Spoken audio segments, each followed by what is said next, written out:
उंदरांचा नायनाट उंदरांचा नायनाट केला ह्या जे आकडे आहेत हे फक्त कागदावरचे आकडे आहेत. प्रत्यक्ष 24च्या 24 वॉर्डमध्ये उंदीर मारण्यासाठी जी रात्रपाळीची जी संस्था असते त्या संस्था नेमल्या गेलेल्या असतील जरी पण त्या कार्यरत नाही आहेत. हा माझ्याकडे आलेला 24 वॉर्डमधून आलेला रिपोर्ट आहे.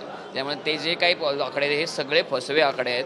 अजूनही उंदीर मारण्याचा ड्राईव्ह जो आहे तो चालू झालेला नाही. मुंबई महानगरपालिकेमध्येच आपल्याला उंदरांचा सुळसुळाट पाहायला मिळतोय. उंदरांचा काय मांजरांचा पण आहे ते सुळसुळाट.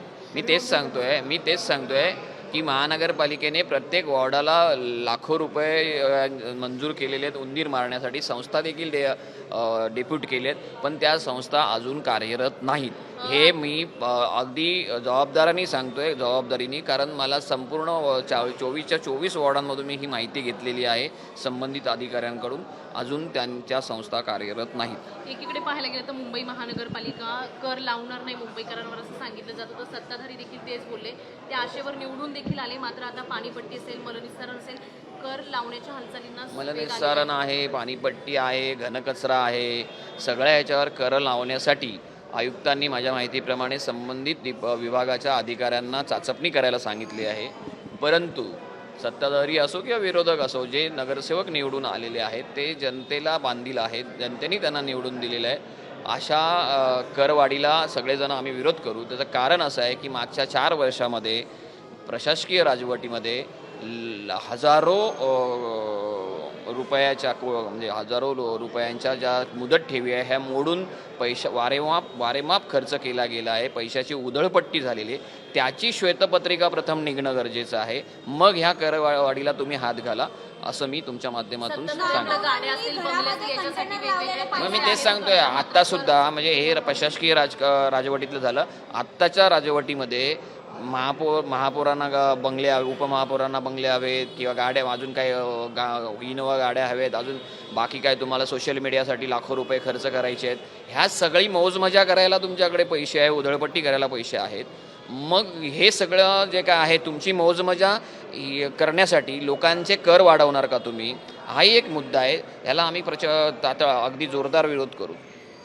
महापौरांनी घरामध्ये कंटेनर लावलेला पाहायला मिळतोय. मुंबईकरांना आता कंटेनरमध्ये कोंबायचं का अशा पद्धतीचा प्रश्न आता मुंबईकर विचारताना पाहायला मिळतात. घरामध्ये नाही, घराच्या बाहेर कंटेनर बांधलंय. महापौर बंगला हा महापौरांना का दिला जातो?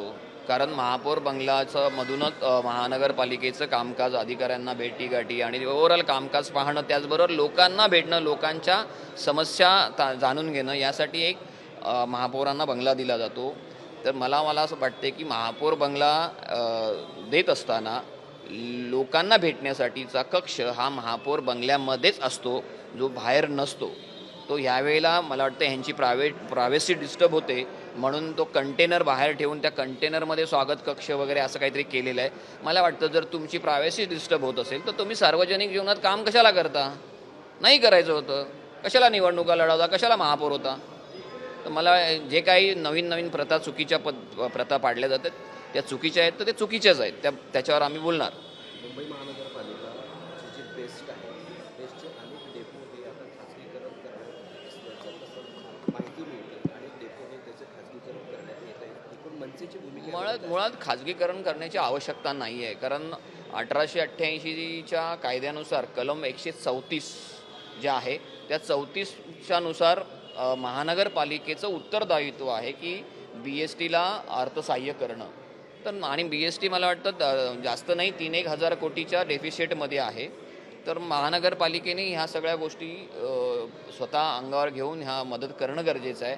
ते डेफिसिट भरून करण्यासाठी जर तुम्ही महानगरपालिकेचे डेपो खाजगीकरण करत असाल तर हे एक दुर्दैव आहे. जर तुम्ही शाळांना का हॉस्पिटल्सना तरतुदी करता कारण ते सेवा आहे म्हणून तुम्ही त्यांच्या बजेटमध्ये तरतुदी करता विविध अमाऊंटची किंवा निधीची. तर मला सांगा की महानगरपालिका BSTच्या बाबतीत असं का वागते? कारण BSTची जी ट्रान्सपोर्ट सेवा आहे ही सेवाच आहे ना. आणि त्याच्यात सेवा देत असताना तिकीट दर ठरवण्याचा अधिकार तुम्ही इथे ठरवता, सभागृहात ठरवता. मग जर तुम्ही सेवा देता मग 200 रुपये तिकीट दर का नाही करत? कारण नागरिकांना तो परवडणार नाही.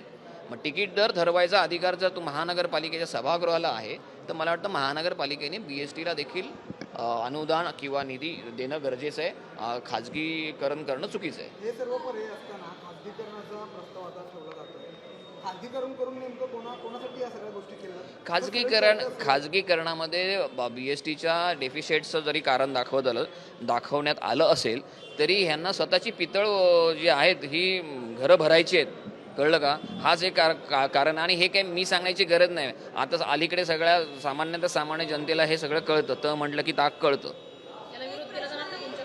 हो, नक्कीच विरोध करणार आहे. एक प्रश्न असा आहे की नंदू परब भाजपचे जे डोंबिवलीचे अध्यक्ष आहेत, मला वाटतं पदाधिकारी आहेत, त्यांनी असा उल्लेख केलेला आहे, राज ठाकरेंना एकेरी उल्लेख केला आहे. त्याचबरोबर ब्रिजभूषणला ते ब्रिजभूषणकडे गेले नाही कारण ते घाबरले, अशा पद्धतीचा उल्लेख केला आहे. मराठीवरनं त्यांनी बोललेलं आहे की मराठी सक्ती कशाला हवी, अशा पद्धतीचा उल्लेख केला आहे.